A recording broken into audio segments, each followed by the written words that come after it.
ॐ शिव परात् परं शिव ओंकारा शिव तव शरणं नमामि शंकर भवानी शंकर उमा महेश्वर तव शरणम् ओंकारं बिन्दुसंयुक्तं नित्यं ध्यायन्ति योगिनः कामदं मोक्षदं चैव ओंकाराय नमो नमः। नमन्ति ऋषयो देवा नमन्ति ऋषयो देवा नमन्त्यप्सरसाङ्गना नरा नमन्ति देवेशं नौकाराय नमो नमः नौकाराय नमो नमः।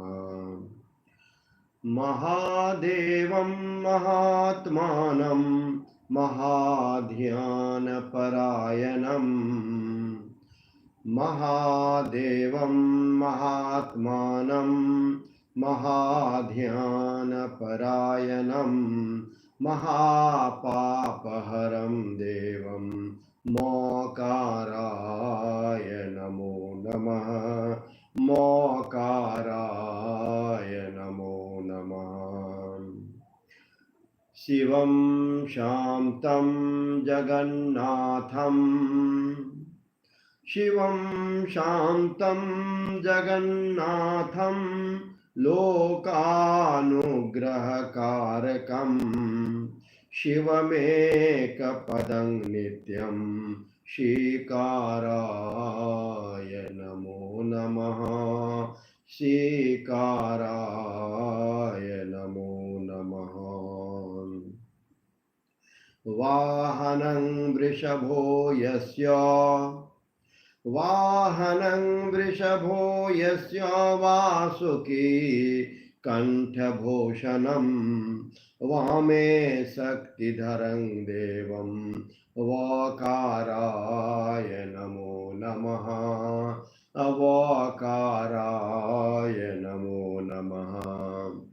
यत्र यत्र स्थितो देवः सर्वव्यापी महेश्वरः यो गुरुः सर्वदेवानां यकाराय नमो नमः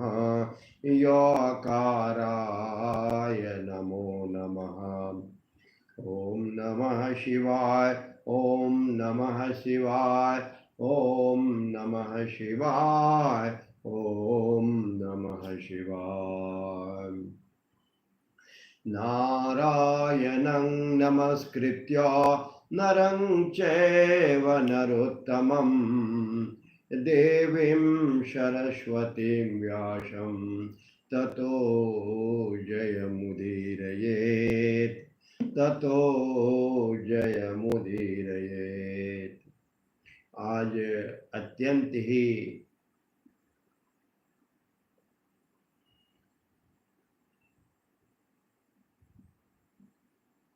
प्रसिद्ध अत्यंत ही प्रिय प्रभु श्री कृष्ण के प्राकाट्य प्रभु श्री कृष्ण के जन्मोत्सव प्रभु श्री कृष्ण के इस संसार में आने का वर्णन हम सभी श्रीमद् भागवतम महापुराण के अनुसार सुनेंगे।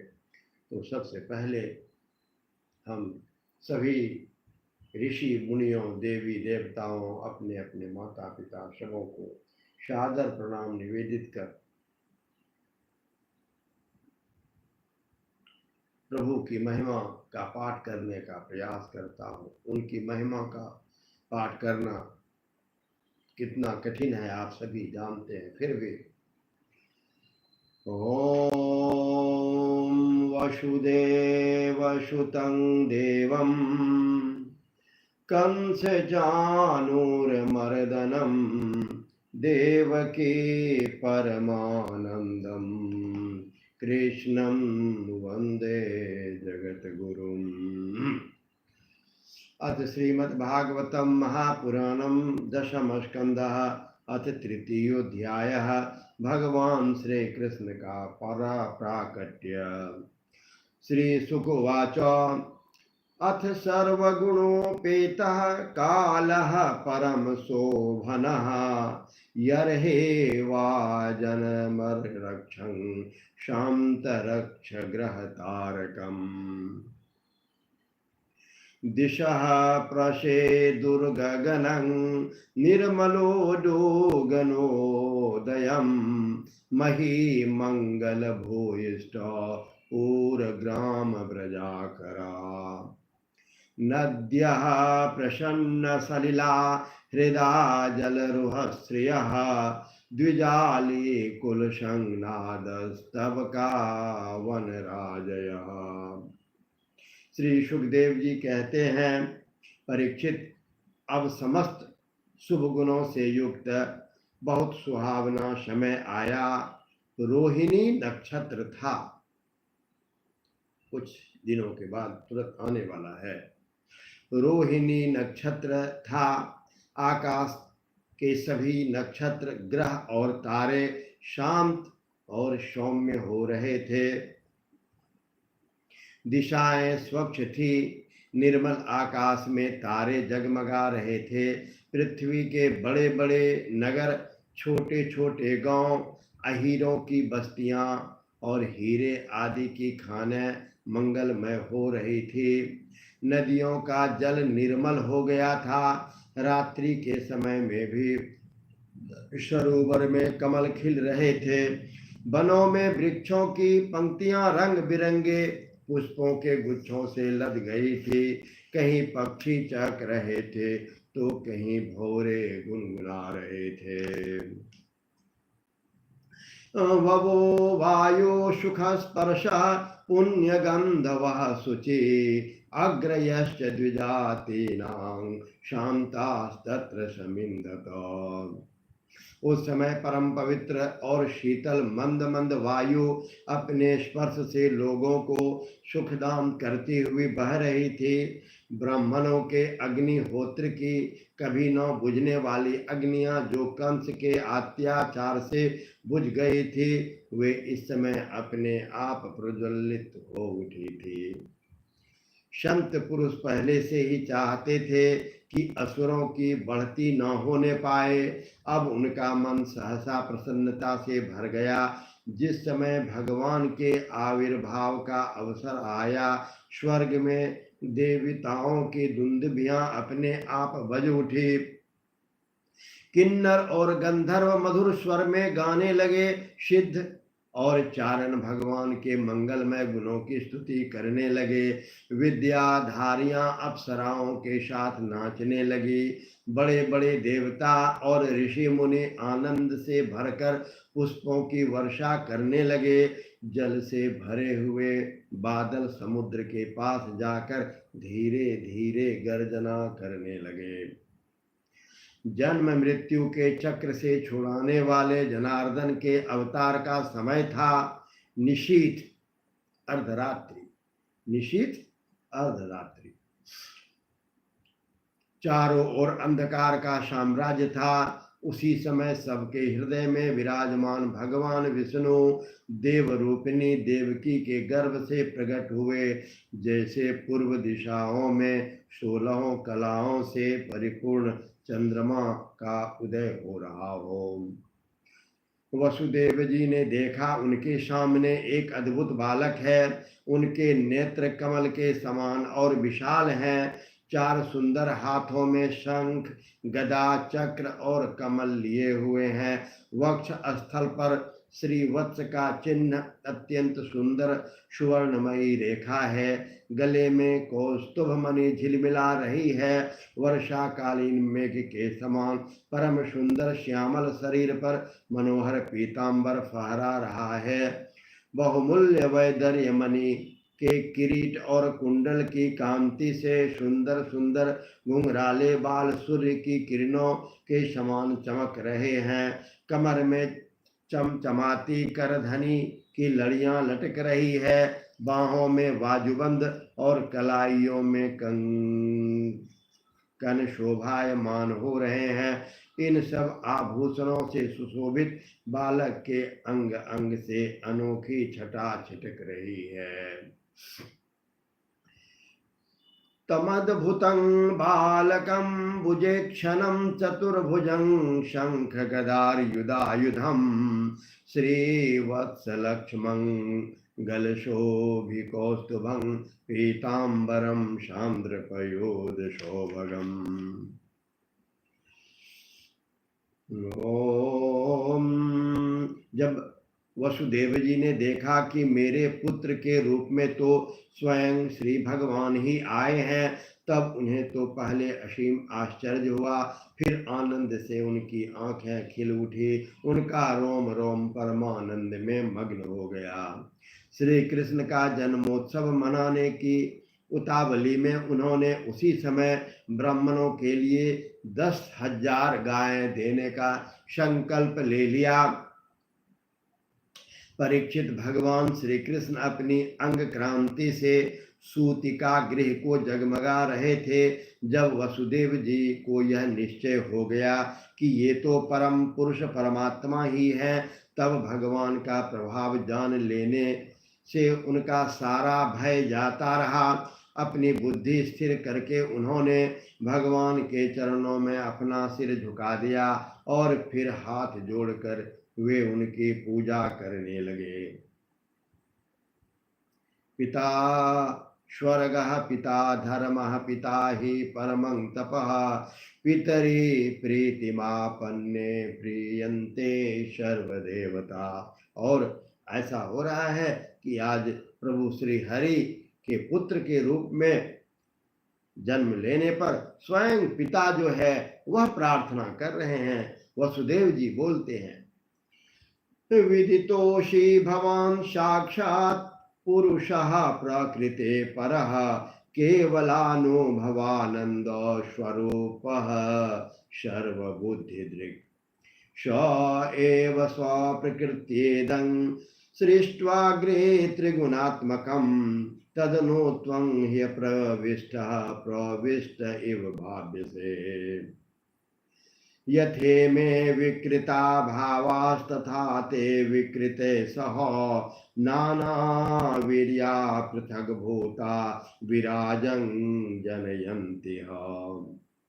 सन्निपत्य समुत्पाद्य दृश्यन्ते नुगता इव प्रागेव विद्यमानस्त्वं तेषामे संभव। श्री वासुदेव जी कहते हैं, मैं समझ गया कि आप प्रकृति से अतीत साक्षात पुरुषोत्तम है। आपका स्वरूप है केवल अनुभव और केवल आनंद। आप समस्त बुद्धियों के एकमात्र साक्षी हैं।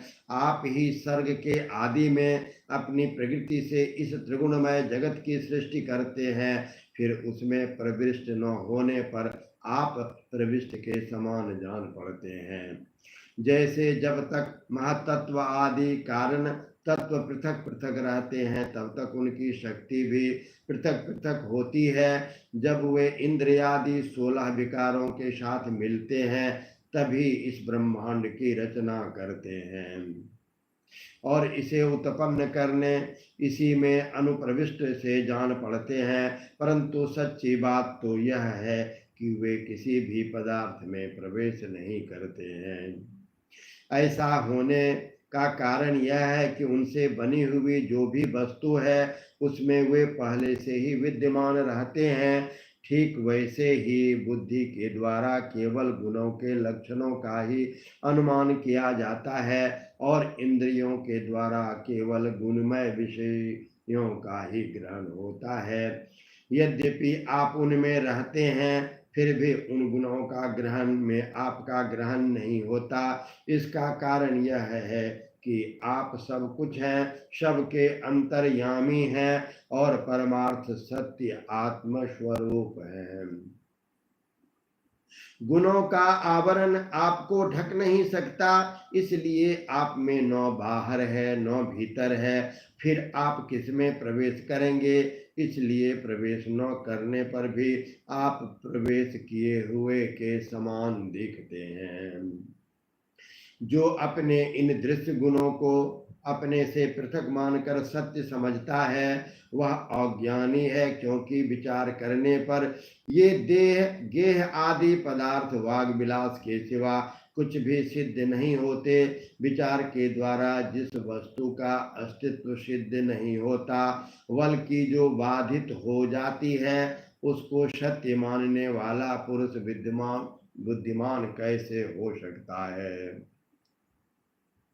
य आत्मनो दृश्य गुणेषु सन्निति व्यवस्यते स्वव्यतिरेकतो बुधः विनानुवादं न च तन्मनीषितं सम्यग् यतस्त्वक्तमुपादतत्पुमान् त्वत्तोष्य जन्म स्थिति संयमान विभो वदन्ति निहाद गुणाद विक्रियात् त्वईश्वरे ब्रह्मणिनो विरुध्यते त्वदाश्रयात्वादुपचर्यते गुणे स्वत्वं त्रिलोकस्थिते स्वमायया बिभर्षि शुक्लं खलु वर्णमात्मनः सर्गाय रक्तं रजसोपबृंहितो कृष्णं च वर्णं तमसा जनात्यये। हे प्रभु, कहते हैं कि आप स्वयं सभी क्रियाओं और गुणों और विकारों से रहित हैं, फिर भी इस जगत की सृष्टि स्थिति और प्रलय आपसे ही संभव है। यह बात ऐश्वर्यशाली परम ब्रह्म परमात्मा आपके लिए असंगत नहीं है, क्योंकि तीनों गुणों के आश्रय आप ही हैं, इसलिए आप उन गुणों के कार्य आदि का आप में ही आरोप किया जाता है। आप ही तीनों लोकों की रक्षा करने के लिए अपनी माया से सत्वमय शुक्ल वर्ण धारण करते हैं। उत्पत्ति के लिए रजः प्रधान रक्त वर्ण और प्रलय के समय तमो गुण प्रधान कृष्ण वर्ण संहारकारी रूप स्वीकार करते हैं। हे प्रभु, आप सर्वशक्तिमान और सभी के स्वामी हैं। इस संसार की रक्षा के लिए आपने मेरे घर अवतार लिया है। आजकल कोटि कोटि असुर सेनापतियों ने राजा का नाम धारण कर रखा है और अपने अधीन बड़ी बड़ी सेनाएं कर रखी है। आप उन सब का संहार करेंगे। देवताओं के भी आराध्य देव प्रभु, यह कंस बड़ा दुष्ट है। इसे जब मालूम हुआ कि आपका अवतार हमारे घर होने वाला है, तब उसने आपके भय से आपके बड़े भाइयों को मार डाला। अभी उसके दूत आपके अवतार का समाचार उसे सुनाएंगे और वह अभी अभी हाथ में शस्त्र लेकर दौड़ा आएगा। श्री कृष्ण गोविंद हरे मुरारे, हे नाथ नारायण वासुदेव। श्री कृष्ण गोविंद हरे मुरारे, हे नाथ नारायण वासुदेव। सुखदेव जी कहते हैं, अथैनमात्मजं वीक्ष्य महापुरुष लक्षणं देवकी तमुपाधावत् कंसाद् भीता शुचिस्मिता। इधर देवकी ने देखा कि मेरे पुत्र में तो पुरुषोत्तम भगवान के सभी लक्षण मौजूद हैं। पहले तो उन्हें कंस से कुछ भय मालूम हुआ, परंतु फिर वे बड़े पवित्र भाव से मुस्कुराते हुए स्तुति करने लगे। कितनी धन्य है वो माँ, कितने धन्य है वो पिता, जिन्होंने प्रभु श्री कृष्ण को पुत्र के रूप में पाया। श्री कृष्ण गोविंद हरे मुरारे, हे नाथ नारायण वासुदेव। हे नाथ नारायण वासुदेव। देवकी बोलते हैं, रूपं यत तत प्राहुरव्यक्तमाद्यं ब्रह्म ज्योतिर्निर्गुणं निर्विकारं सत्तामात्रं निर्विशेषं निरेहं स्वत्वं साक्षात् विष्णुरध्यात्मदीपः। माता बोलती है देवकी अपने पुत्र, हे प्रभो, वेदों ने आपके जिस रूप को अव्यक्त और सबका कारण बतलाया है, जो ब्रह्म ज्योति स्वरूप समस्त गुणों से रहित और विकारहीन है, जिसे विशेषण रहित और निर्वचनीय, निष्क्रिय एवं केवल विशुद्ध सत्ता के रूप में कहा गया है, वही बुद्धि आदि के प्रकाशक विष्णु आप स्वयं हैं।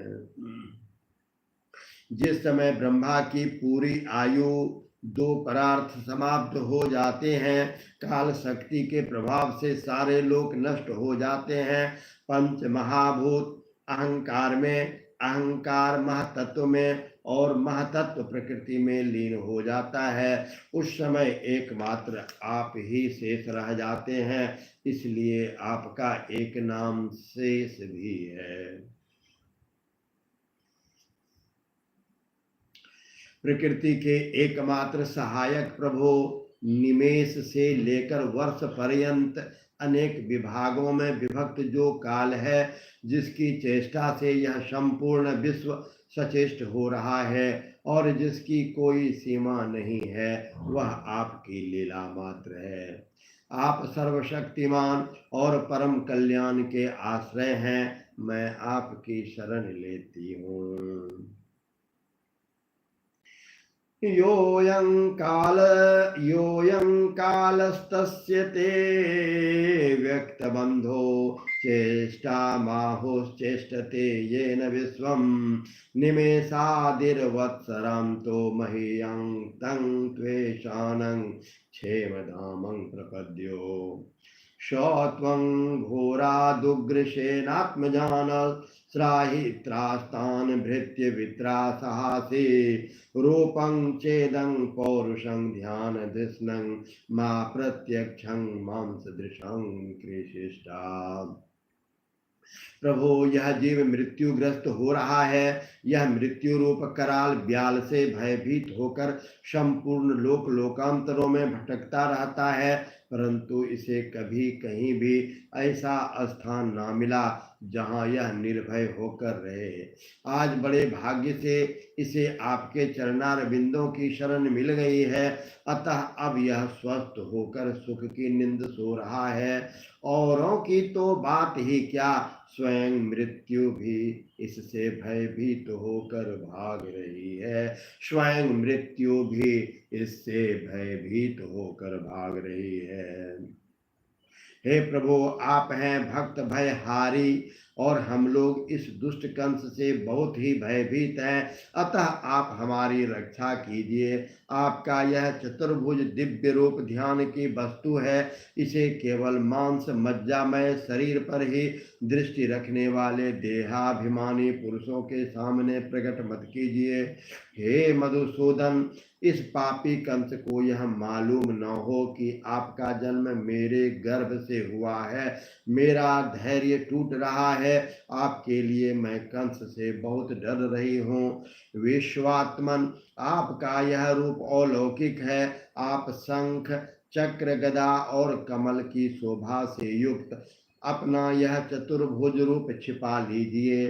प्रलय के समय आप इस संपूर्ण विश्व को अपने शरीर में वैसे ही स्वाभाविक रूप से धारण करते हैं, जैसे कोई मनुष्य अपने शरीर में रहने वाले छिद्र रूप आकाश को। वही परम पुरुष परमात्मा आप मेरे गर्भवासी हुए। यह आपकी अद्भुत मनुष्य लीला नहीं है तो और क्या है। विश्वं यदेतत् स्वतनो निशान्ते यथावकाशं पुरुषः परो भवान् बिभर्ति सोऽयं मम गर्भगो भो दह्यो नृलोकस्य विडम्बनं हि तत्। माता के इस प्रकार बोलने पर प्रभु श्री हरि स्वयं बोलते हैं। ओम नमो नारायणाय, ओम नमो नारायणाय, ओम नमो नारायणाय, ओम नमो भगवते वासुदेवाय, ओम नमो भगवते वासुदेवाय। श्री भगवान वाच त्वमेव पूर्वसर्गोभिः कृष्णी स्वयं भुवे सती तदायं सुतपानाप प्रजापतिर्कल्मषः। तो हम सबों ने अभी क्या देखा, प्रभु श्री कृष्ण माता देवकी के गर्भ से उत्पन्न हो चुके हैं। वसुदेव जी जैसे ही उनका वह विराट रूप देखते हैं, वह तो उन्हें प्रणाम करके प्रार्थना करने लगते हैं। मैया देवकी डर जाती है तो वो प्रार्थना करते हैं कि हे प्रभु, आप अपने इस चतुर्भुज रूप को छिपा करके और किस प्रकार से आप बचते हैं, इसकी आप परिकल्पना, इसके लिए आप विचार करें। अब प्रभु श्री हरि बोलते हैं। प्रभु श्री भगवान कहते हैं, हे देवी, स्वयंभुव मनवंतर में जब तुम्हारा पहला जन्म हुआ था, उस समय तुम्हारा नाम था कृष्णी और ये वासुदेव सुतपा नाम के प्रजापति थे। तुम दोनों बड़े ही शुद्ध हृदय के थे। जब ब्रह्मा जी ने तुम दोनों को संतान उत्पन्न करने की आज्ञा दी, तब तुम लोगों ने इंद्रियों का दमन करके उत्कृष्ट तपस्या की। तुम दोनों ने वर्षा, वायु, धाम, शीत, उष्ण आदि काल के विभिन्न गुणों का सहन किया और प्राणायाम के द्वारा अपने मन के मैल को धो डाला। तुम दोनों कभी सूखे पत्ते खा लेते। माता देवकी और पिता वासुदेव जी के बारे में बोल रहे हैं। कौन बोल रहे हैं? प्रभु श्री कृष्ण बोल रहे हैं। तुम दोनों कभी सूखे पत्ते खा लेते, कभी हवा पीकर रह जाते। तुम्हारा चित्त बड़ा शांत था। इस प्रकार तुम लोगों ने मुझसे अभिष्ट वस्तु प्राप्त करने की इच्छा से मेरी आराधना की। मुझ में चित्त लगाकर ऐसा परम दुष्कर और घोर तप करते करते देवताओं के 12,000 वर्ष बीत गए।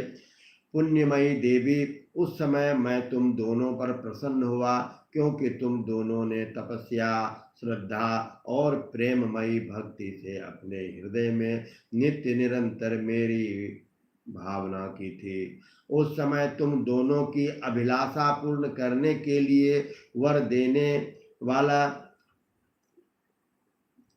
राजा मैं इसी रूप में तुम्हारे सामने प्रकट हुआ था। जब मैंने कहा तुम्हारी जो इच्छा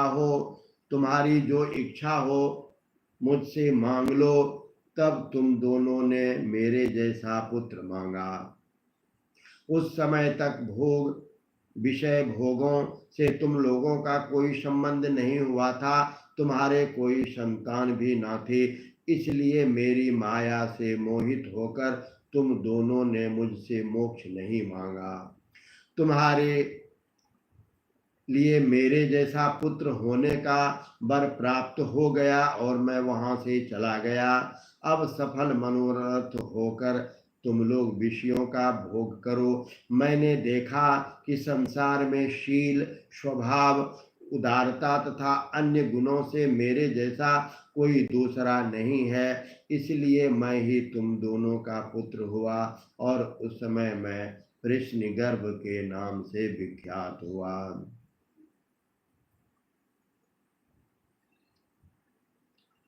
तयोर्वा पुनरेवाहं विद्यामास कश्यपात् उपेन्द्र इति विख्यातो वामनस्त्वाच्च वामनात्। तृतीयेऽस्मिन् भवे हंवे तेनैव वपुषाथवां जातो भूयस्तयोरेव सत्यं मे व्याहृतं शति। फिर दूसरे जन्म में तुम अदिति हुए। दूसरे जन्म में तुम अदिति और वासुदेव हुए कश्यप। उस समय भी मैं तुम्हारा पुत्र हुआ और मेरा नाम था उपेंद्र। पिछले अध्याय में इसे पढ़ने का इस कथा का श्रवण का वर्णन मिला था। शरीर छोटा होने के कारण लोग मुझे वामन भी कहते थे। सती देवकी तुम्हारे इस तीसरे जन्म में भी मैं उसी रूप में तुम्हारा पुत्र हुआ हूँ। मेरी वाणी सर्वदा सत्य होती है।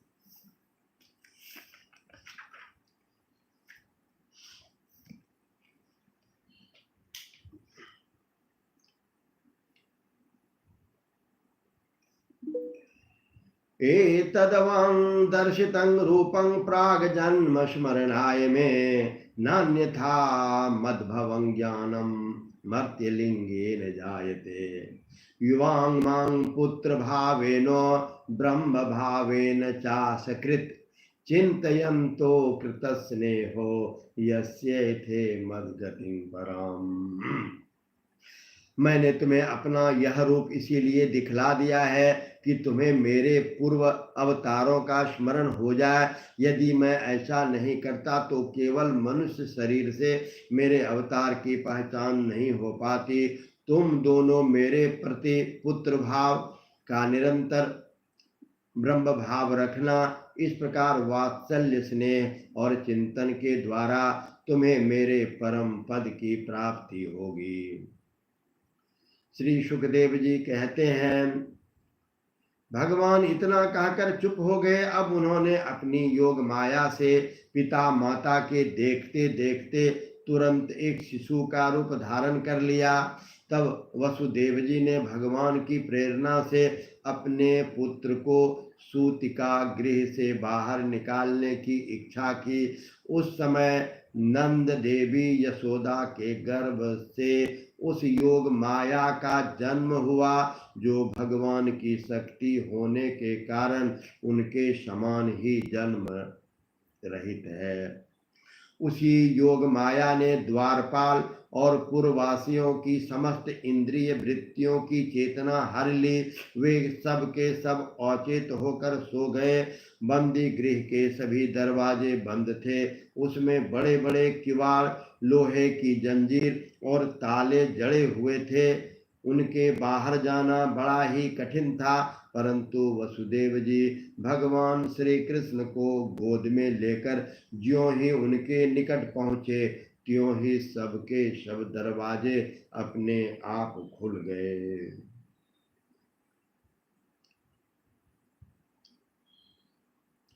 ठीक वैसे ही जैसे सूर्योदय होते ही अंधकार दूर हो जाता है, उस समय बादल धीरे धीरे गरज कर जल की फुहारें छोड़ रहे थे।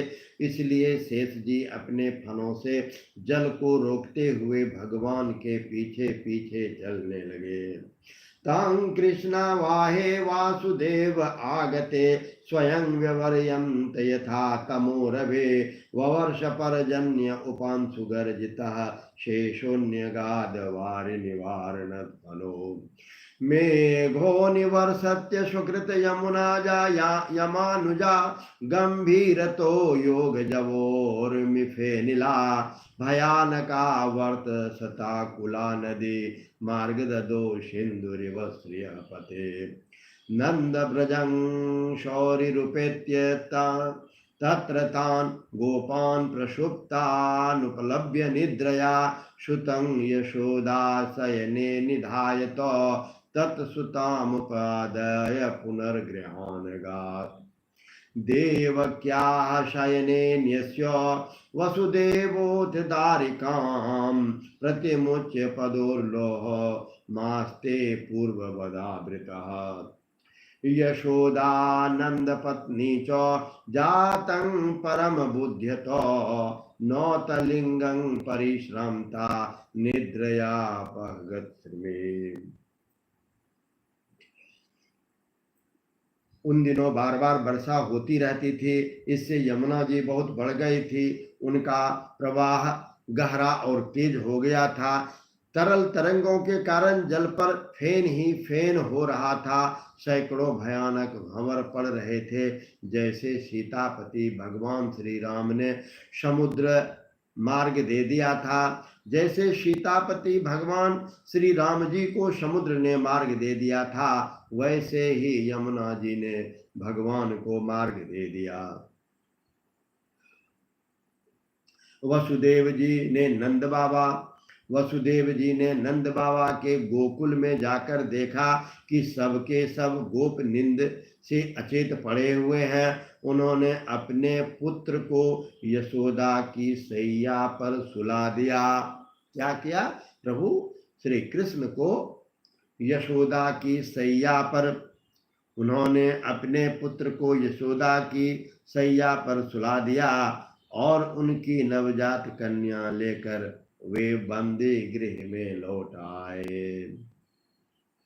नंद व्रजं शौरिरुपेत्य तत्र तान् गोपान् प्रसुप्तानुपलभ्य निद्रया सुतं यशोदा शयने निधाय तत्सुतामुपदाय पुनर्गृहानगात्। और अपने पुत्र प्रभु श्री हरि श्री नारायण श्री कृष्ण को यशोदा को सौंप कर और उनकी पुत्री योग माया को लेकर पुनः बंदी गृह में लौट आए।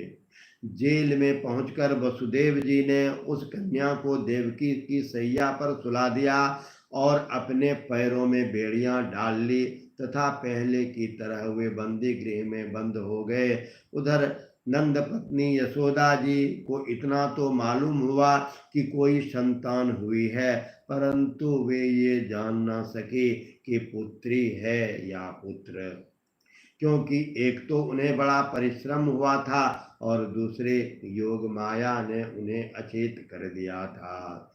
श्री कृष्ण गोविंद हरे मुरारे, हे नाथ नारायण वासुदेव। श्री कृष्ण गोविंद हरे मुरारे, हे नाथ नारायण वासुदेव।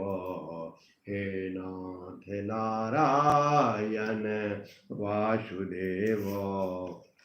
हे नाथ नारायण वासुदेव। हम सभी सनातन मतावलंबी, सनातन धर्मी अपने ऋषि मुनियों द्वारा लिखित जो हमारे प्रभु के वृतांत हैं उन्हें अवश्य सुनना चाहिए, उन्हें अवश्य देखना चाहिए, उन्हें अवश्य पढ़ना चाहिए। तो आज की कथा को यहाँ विराम देता हूँ। अगली कथा में हम सभी सुनेंगे कि कंस के हाथ से छूटकर कैसे योग माया का आकाश में जाकर के और फिर भविष्यवाणी वो करती हैं। तो इस कथा को हम सभी सुनेंगे और आप सबों को भी जब भी मौका मिले, तो आज नेट का युग है, मोबाइल का युग है, मोबाइल का भी सदुपयोग होता है। संस्कृत में पढ़ने का अभ्यास करें, क्योंकि प्रभु की वाणी संस्कृत है और प्रभु संस्कृत में बोला करते थे। और उसके बाद फिर उसका रूपांतरण पढ़ा जाए। संस्कृत पढ़ने का प्रयास अवश्य करना चाहिए। इससे क्या होगा कि हमारा अभ्यास बना रहेगा, हम संस्कृत पढ़ते रहेंगे। तो आज की कथा को यहीं पर विराम देता हूँ। अगर हमसे कोई त्रुटि हो रही हो, गलती हो रही हो, तो आप सभी क्षमा करेंगे। अच्छा लगता हो तो प्रोत्साहन देंगे। इन रात के 11 बजे 12 बजे तक मैं जग करके अपने धर्म के ग्रंथों को मैं पढ़ते रहता हूँ, पढ़ाते रहता हूँ। बच्चे अब आ जाएंगे, वो बच्चे पढ़ते हैं, बहुत अच्छी तरीके से संस्कृत के प्रति हमारे दूर देश में रह रहे बच्चों का जो लगाव मैं देखता हूँ व्यक्तिगत रूप से मैं, और तो मैं तो एक छोटा सा गिलहरी से भी छोटा हूँ, लेकिन मेरा जो प्रयास है, मैंने जितने बच्चे को अमेरिका, ऑस्ट्रेलिया, कनाडा में रह रहे वे सभी बच्चे योग माया हैं, वो सभी बच्चे कृष्ण हैं, एक एक बच्चा राम है। और अपने बच्चों को अपने घर में संस्कृत की छोटी छोटी पुस्तकें पढ़ने की आदत डालनी चाहिए। इसी के साथ आप सबों से अब विदा लेता हूँ। ओम नमो नारायणाय। ओम नमो नारायणाय, ओम नमो नारायणाय।